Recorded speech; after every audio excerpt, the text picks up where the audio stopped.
Donc mon projet de thèse, qui est issu d'un projet ANR sous le nom de hypoxia, a pour thème l'hypoxie induite par l'apnée et ses conséquences à court et moyen terme. Comme vous le savez, l'apnée est une suspension de la ventilation volontaire qui va induire un état d'hypoxie et donc une diminution de la quantité d'oxygène dans le corps.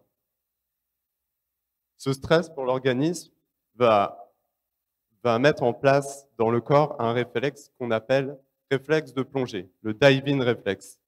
Celui-ci est composé d'une diminution de la fréquence cardiaque et d'une vasoconstriction périphérique. Donc c'est une diminution du calibre des vaisseaux sanguins au niveau des membres périphériques, des bras, des jambes, etc. Ce réflexe permet donc de protéger les organes oxygénodépendants que sont le cerveau et le cœur, en redistribuant le sang oxygéné vers ces organes. L'apnée n'est pas sans risque.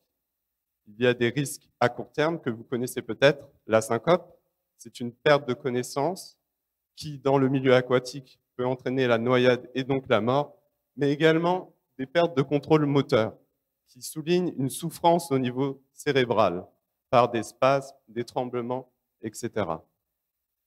L'objectif de ma thèse est de travailler sur les impacts à moyen terme, des impacts peut-être cognitifs par rapport aux multiples stress d'hypoxie qui a été appliqué sur le cerveau.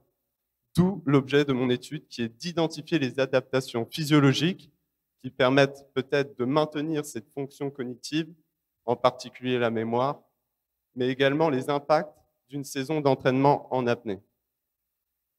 Pour cela, un protocole de 10 mois va être effectué sur 30 apnéistes débutants que nous allons recruter, mais également 30 contrôles. Les 30 apnéistes vont réaliser 2 entraînements par semaine durant ces 10 mois et les 30 sujets contrôles, eux, ne vont réaliser aucun entraînement en apnée. Nous allons effectuer différents tests, des tests cognitifs, principalement sur la mémoire, mais également des tests physiologiques sur des apnées statiques et dynamiques. Et pour finir, de la neuroimagerie sous forme d'IRM fonctionnelle. Au vu de la littérature, nous nous attendons à différents résultats, dont des adaptations cardiovasculaires qui vont permettre une réorganisation du débit sanguin dans le corps et une augmentation du débit sanguin cérébral, justement pour pallier à ce manque d'oxygène et pouvoir toujours alimenter ce cerveau en oxygène, ce qui va pouvoir permettre de préserver les fonctions cognitives telles que la mémoire.